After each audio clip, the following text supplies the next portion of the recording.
हर इंसान चाहता है कि उसका संडे बिल्कुल आराम से हो, आराम से उठे। वैसे ही भागदौड़ भरी ज़िंदगी होती है तो संडे को थोड़ा सा रेस्ट करें, बट बच्चों के साथ ऐसा बिल्कुल नहीं होता। वैसे वो स्कूल जाने के लिए उठेंगे नहीं उठेंगे, बट जिस दिन छुट्टी होती है उस दिन वो ज़रूर सुबह से 7 बजे से उठ जाएंगे। यही हुआ हमारे साथ भी। संडे को सोचा था कि आराम से सोएंगे, बट बच्चे दोनों उठ गए थे 7 बजे। जैसे तैसे थोड़ा सा टाइम निकाला, फिर क्या था, उठे थे तो भूख लगने लगी। उठे जल्दी जल्दी से सब लोग साथ में, सब ने ब्रशिंग वगैरह की। बच्चों को फिर क्या होता है, भूख लगने लगती है, जल्दी उठ जाते हैं। थोड़ी देर उन लोगों को बोला कि टीवी वगैरह देखो, तब तक हम बनाते हैं चाय वगैरह। 9 बजे के लगभग हम लोग आ गए थे किचन में। पहले बच्चों के लिए दूध वूध बनाया, दोनों के लिए दूध बना कर दिया। फिर हम लोगों ने हमारी चाय बनाई, चाय पी। उसके बाद फिर मुझे बनाना था एक हेयर मास्क, वो जो कि सभ्या के लिए बनाना था। तो एक दिन पहले मैं फ्रेश गुड़हल की पत्तियाँ लेकर आई थी। उसमें मैंने सोक्ड किए हुए मेथी दाने और चावल और लौंग को ले लिया था, और उसी के अंदर मैं ये पत्ते डालकर इसका बिल्कुल फाइन सा एक पेस्ट बना लूँगी। जैसे कि आप देख रहे हैं इस टाइप से, इस कंसिस्टेंसी में ये होना चाहिए। इसके अंदर आप कोई भी ऑयल ऐड कर सकते हैं। तो मैंने जो मिक्स ऑयल बना कर रखा हुआ है इसके लिए, वो मैंने इसमें ऑयल ऐड किया। और कोई भी बेकार सी टी शर्ट या कुछ पहना दीजिए, नहीं तो क्या होता है वो टपकने लगता है बालों में। और अच्छे से पूरे उसके हेयर के स्ट्रेंथ में, लेंथ में, स्कैल्प पर सब जगह अच्छे से मसाज किया उसको, और अप्लाई किया एक एक लटों में, एक एक बालों में। जिससे ये क्या होता है कि बाल थोड़े से सॉफ्ट हो जाते हैं। बच्चों की थोड़े से हेयर्स की केयर करना भी बनती है, अगर बड़े हेयर्स हैं तो। मेथी दाना हेयर फॉल को रोकता है। बच्चों को भी आजकल हेयर फॉल की प्रॉब्लम होने लगी, और चावल से बाल क्या थोड़े से सॉफ्ट हो जाते हैं बस। और जो गुड़हल के पत्ते हैं वो, उसमें भी हेयर फॉल को कंट्रोल करने की पावर होती है। सो इस वजह से बस उसको अप्लाई किया। उसके बाद जो भी एक्सेस बच गया था वो भी मैंने भी वो मेरे हेयर्स में अप्लाई कर लिया था। और उसके बाद ही फिर मैं अपने काम में लग गई थी। होता है ना कि संडे को आप आराम आराम से काम करते हैं, बट अगर बच्चे उठ जाते हैं तो फटाफट सब काम करना पड़ता है। बस रूम की क्लीनिंग की, ब्लैंकेट्स वगैरह सब तय बना कर रखे। बच्चों को भूख लगने लगती है तो हाथ ही साथ किचन में खाने की तैयारी भी स्टार्ट कर दी थी मैंने। आज हम बनाने वाले थे सीज़न की पहली कैरी पुदीने की चटनी। कैरी तो 2-3 दिन पहले आ गई थी घर में, बट बनाई नहीं थी हमने। गुड़, काला नमक, सफ़ेद नमक, जीरा वगैरह डालकर मस्त चटनी बनाई। बच्चे यहाँ पर अपना खेल रहे थे, कुछ ना कुछ ना चलता रहता है। और ये जो मिर्चियाँ हैं ये नीचे से चाची के यहाँ की है, वो सूखने के लिए यहाँ पर दादी डाल कर गए थे। बस जब तक थोड़े से बाल भी मेरे ड्राई हो गए थे, और फिर मैंने सभ्या को नहलाया, और फिर मैंने भी अपने हेयर्स वॉश किए।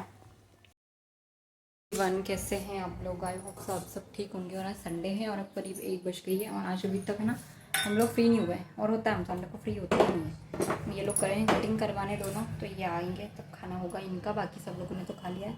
मैंने हेयर मास्क, हम लोगों ने हेयर मास्क लगाया था, तो हम लोग भी थोड़ा सा लेट से ही नहाए। जितना नहाते हैं वैसे उस हिसाब से थोड़ा लेट नहाए।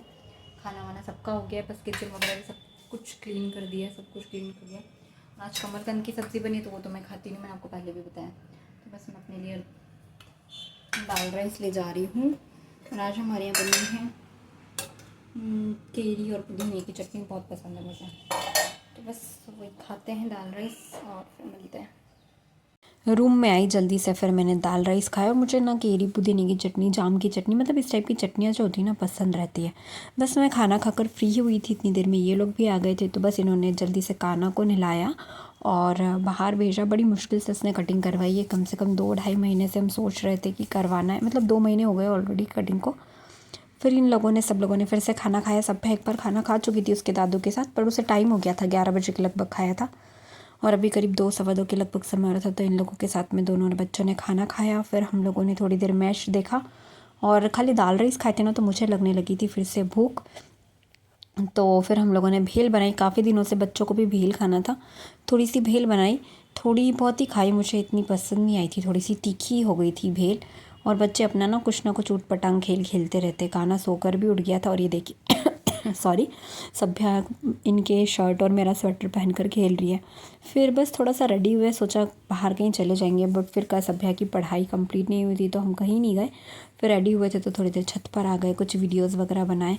और फिर नेक्स्ट डे मंडे है, और हर बार मैं मंडे को बेलपत्री तोड़ना भूल जाती हूँ। तो फिर मुझे एकदम याद आ गया था के बेलपत्री तोड़ना है तो वो मैंने तोड़ी कि सन सेट हो उसके पहले ही बेलपत्री वगैरह तोड़ लेते हैं। बस थोड़ी देर बाद फिर हम नीचे आ गए थे। मैंने जो संतरे के छिलके सुखाने के लिए रखे थे ना, बस उसको फिर मैंने ग्राइंड किया अच्छे से हम लोगों ने। बड़ी मुश्किल से यार, इस टाइप की कुछ होम रेमेडीज़ बनाओ ना तो बहुत गंदगी होती है, बट ठीक है, मार्केट की चीज़ों से तो बेस्ट होती है घर पर ही ऑर्गेनिक चीज़ें यूज़ करना। फिर पपाया आ गया था तो सब लोगों ने मिलकर पपाया खाया। मम्मी ने नीचे से पपाया कट कर ला कर दिया था। वैसे भी सभ्या को तो फ्रूट्स बहुत ज़्यादा पसंद आते हैं। और मम्मी ने आज बनाए थे ज्वार के चीले, तो बस वही मैंने बच्चों के लिए ज्वार के चीले दिए। पोहा आया था तो पोहा को रिफ़िल किया, फिर सब लोगों का खाना हुआ। और इंडिया की बारी चल रही थी लास्ट में, तो बस वही देखा। लास्ट में जब क्रिकेट जीत चुकी थी, इंडिया अपनी पारी जीत चुकी थी, तो उसका तो कुछ मज़ा ही अलग होता है। हमारी सभ्या को समझ में आने लगा कि इंडिया जीत गई, इंडिया जीत गई, ऐसे करके बस वो अपना खेलने लगे थे दोनों। कान्हा को समझ नहीं आ रहा था क्या हुआ, क्योंकि एकदम से बाहर जैसे ही इंडिया जीती, बाहर पटाखे वगैरह फूटने की आवाज़ें आने लगी। तो बस इसी के साथ में इस वाले व्लॉग को भी एंड करते हैं। अगर आपको ये वीडियो पसंद आया तो प्लीज़ चैनल को लाइक, शेयर एंड सब्सक्राइब ज़रूर कीजिएगा।